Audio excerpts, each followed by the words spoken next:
Hai, Assalamualaikum, salam sejahtera. Okey, untuk video kali ini saya akan cuba bagi satu teknik, bukan satu, sebenarnya ada banyak teknik.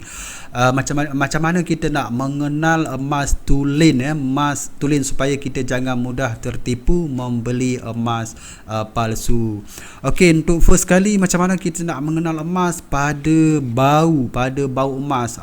Ada ke emas ni berbau? Sebenarnya emas ni ada bau.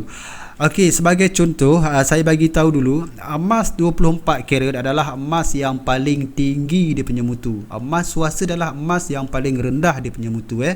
So, bila emas dia paling tinggi mutu, dia bau karat ataupun bau karat pula. Bau karat dia tak ada. Bau logam lain dia tak ada, seperti bau tembaga, timah dan sebagainya, dia tak ada, sebab dia dalam emas tersebut hanya 100% emas, ya. So bila kita cium, bila kita cium bau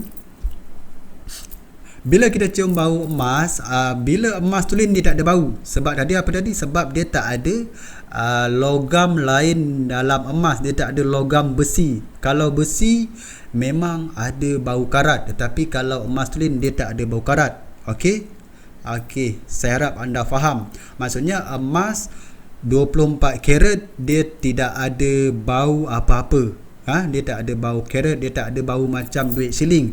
Tetapi makin rendah mutu emas, dia ada sedikit bau, makin rendah lagi, dia lagi banyak bau, sebab dia ada campuran timah dan sebagainya. Itu salah satu kita dapat mengenal emas daripada bau. Okey, yang kedua, kita juga dapat detect ataupun dapat kita kenal emas tulen adalah pada lembut. Kalau emas 24 karat ataupun emas 999.9, dia emas paling lembut, tidak seperti emas swasta, emas 750 dan emas 835 ataupun emas 916.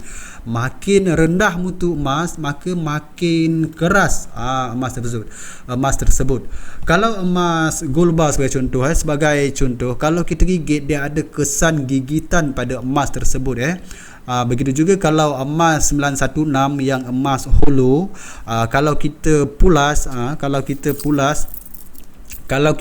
macam ni, dia akan ikut. Maksudnya dia akan ikut sebab dia lembut. Tetapi kalau emas 916 emas padu, dia susah sikit lah, sebab dia dah ada campuran logam lain sedikit. Okey, dalam emas 916 ni berapa banyak dia campur logam lain. Bermaksud bila kita sebut 916, bermaksud 91.6%. 91.6% bermakna dalam 8.4% logam lain dalam emas 916. Itu cara kita nak mengenal berapa persen campuran. Kalau macam emas 750, dia 75.0%, maksudnya selebihnya adalah logam lain. Okey, itu cara kita nak mengenal emas pada lembut kan. Salah satu macam saya beritahu tadi, kita boleh pada gigitan. Kalau emas tulen ataupun emas 24 karat, kita boleh ada dia ada kesan gigitan pada emas. Kalau emas gold bar, tetapi kalau macam emas jewellery, kita boleh kita boleh pulas. Kalau emas hollow, kita senang pulas lah, tapi kalau emas padu mungkin agak susah sedikit lah, tapi kita boleh agak-agak. Maksudnya kat sini, pada kategori lembut ini, makin tinggi mutu dia emas, dia lagi lembut. Makin rendah mutu emas, dia lagi keras. Okey, yang ketiga, kita dapat kenal emas juga pada bau. Okey, macam saya bagi tahu tadi, emas 24 karat adalah emas yang paling tinggi mutu. Emas swasta adalah emas paling rendah mutu. Paling rendah, maka makin banyak logam lain dalam emas. Okey, macam mana kita dapat detect emas tulen pada warna?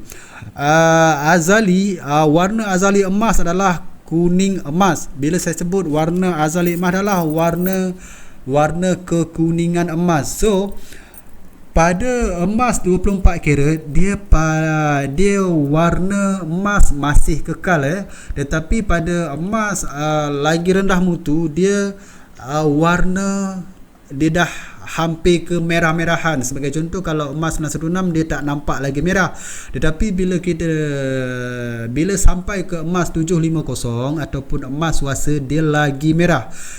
So kita dapat kenal juga emas pada warna.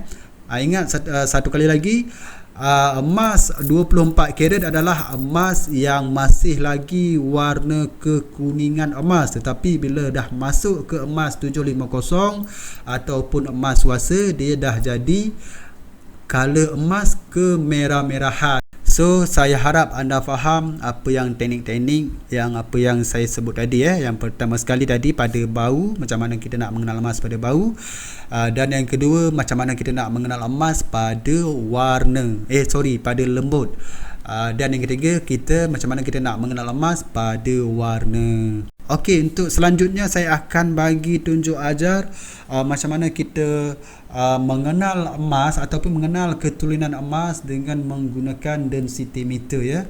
Okey, tunggu video selanjutnya.